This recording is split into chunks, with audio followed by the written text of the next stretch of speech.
Welcome to another episode of Jane Theory. Today we talk about the film Harriet. Harriet was directed by Casey Lemons, who is the writer-director of Eve's Bayou. It stars Cynthia Erivo as Harriet Tubman. Now, you should know this already, but in case you don't, Harriet Tubman was one of the most famous abolitionists in American history. She was born into slavery in 1820. By 1849, she had escaped. The remarkable thing about her is that she went back. As a conductor on the Underground Railroad, Harriet returned time and time again over the span of a decade to rescue those who were seeking freedom. These were family members, friends, and pretty much anyone else. She earned the name Moses as she guided them through hostile territory, which became even more dangerous and volatile as the Civil War loomed. Now, freedom is a recurring theme throughout this film as it attempts to explore what freedom means and how it's worth fighting for and dying for, both then and in the present day. It does this while looking back at what the journey to freedom was to those literally enslaved in pre-Civil War America. This is something the film could have achieved moderately well, as we've seen before in films such as 12 Years a Slave. But due to certain creative license taken with the story, not only did Harriet fall short, but it managed to spark a firestorm of controversy. Now, spoiler alert, we're going to talk a little bit about the details in the film that have been a central chaotic source of confusion, anger, and rage all over the internet. If you don't want to hear it, fine. If you don't want to know, that's great. Go see the film for yourself and decide how you feel about it. If you already understand what these issues are, certainly listen in and give us some of your feedback. But I will be getting into the specific subject matter and some of the scenes and some of the issues that people have had with this film, including myself, okay? So, spoiler alert, and let's get started. Well, the film opens with Harriet lying in a field after one of her spells. These spells occur when she passes out and sees what she describes as visions from God showing her future events. She credits these visions to her success. It's explained later in the film that they began when she was a young teenager after her former master threw a metal weight in her direction, hitting her in the head. In real life, he was an overseer, and the target was another slave attempting to flee. However, here, the writers use that incident and twist what had been a traumatic brain injury to explain what they show to be what can only be described as some sort of sinister, compulsive, romantic dynamic between Harriet and the master's son by suggesting that she took the hit to the head to protect him. We're also told Harriet took care of her master's son as a child, that she prayed over him when he was ill. Now, this isn't particularly unusual and perhaps would lay a pretty good foundation for explaining their relationship, but we see none of this in the film. Instead, Harriet is vaguely referenced as his favorite while also being compared by him to a pig for slaughter. What he feels for her is never made clear because where there isn't shallow, nonsensical dialogue between the two, there are these staring contests, devoid of any emotion and communicating absolutely nothing to the audience about what in the entire hell is going on between them. I don't know who should be blamed, the actors or the writers, but if there is supposed to be chemistry between these two characters, there isn't any. If there is supposed to be fear, well, that isn't there either. The audience cannot be sure if they pose a threat to one another or an annoyance. The final scene involves the master's son saving Harriet's life and Harriet in turn sparing his. This despite his chasing her clear across the country with slave catchers and hounds through fields and rivers day and night and being responsible for the death of her friend. She lets him live.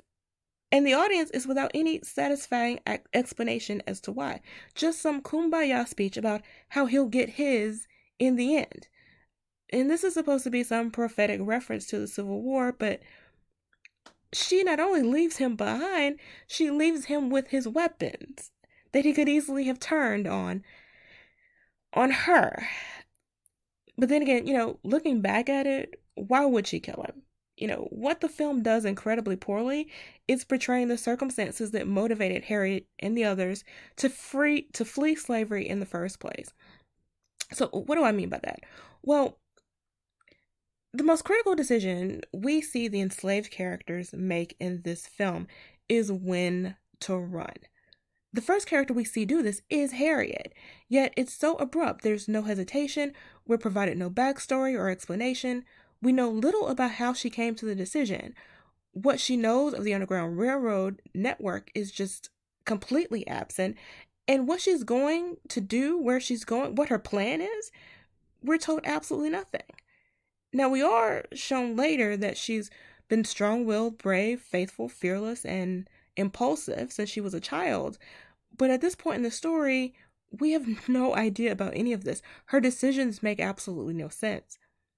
Not only that, but we don't see her experience any of the struggle a human character with emotion and personality would grapple with as they choose to leave what's left of their entire family and go on what amounts to a suicide mission.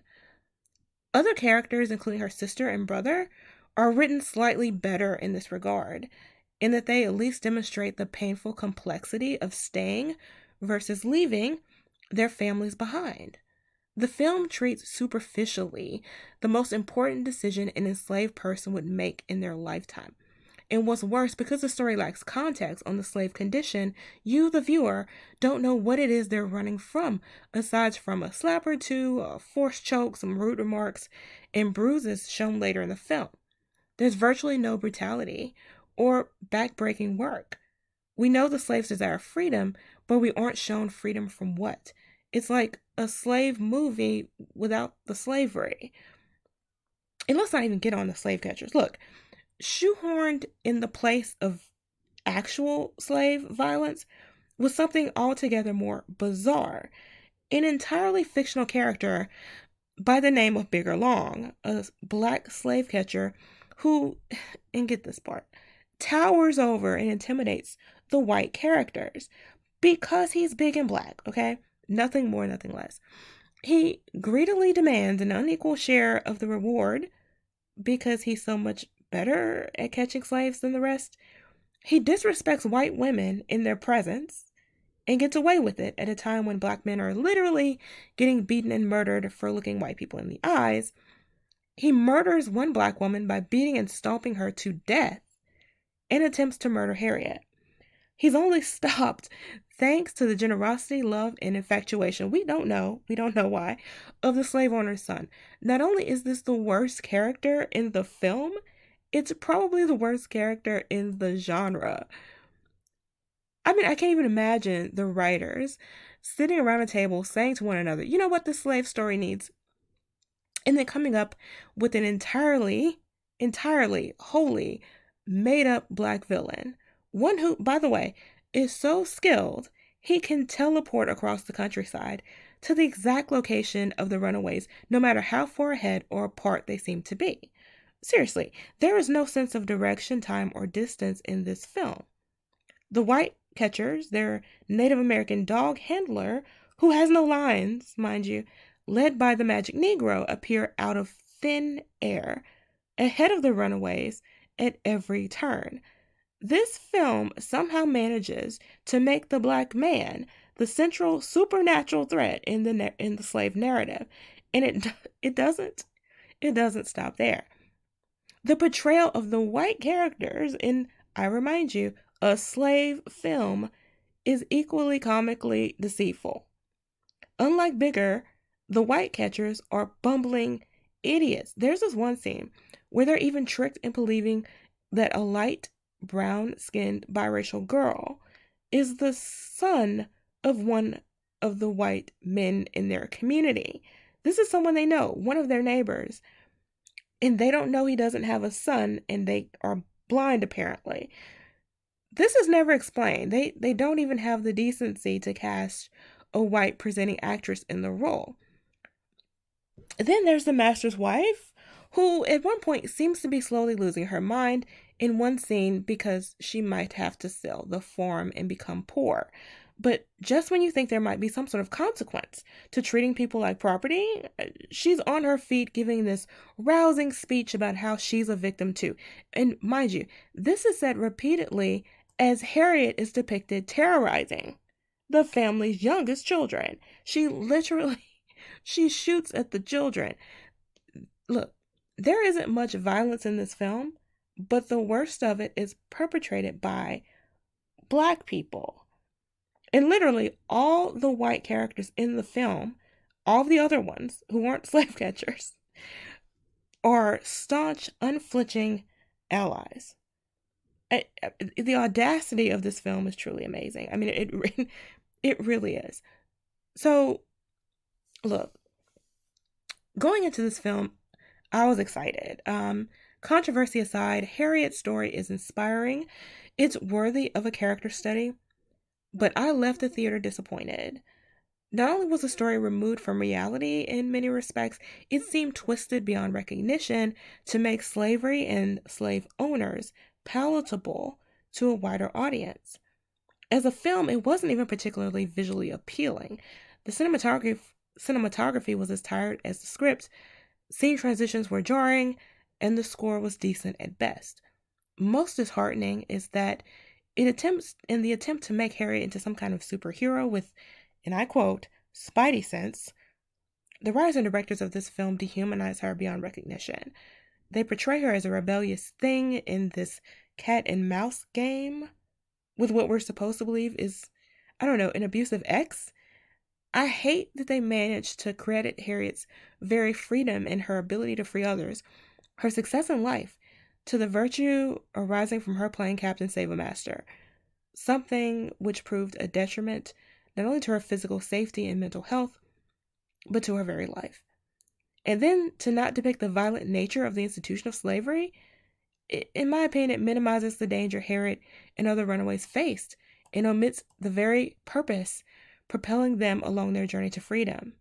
Then, truly sickening, this film makes the black man's quest for financial gain and apparent hatred of black women a central focus in a film about slavery.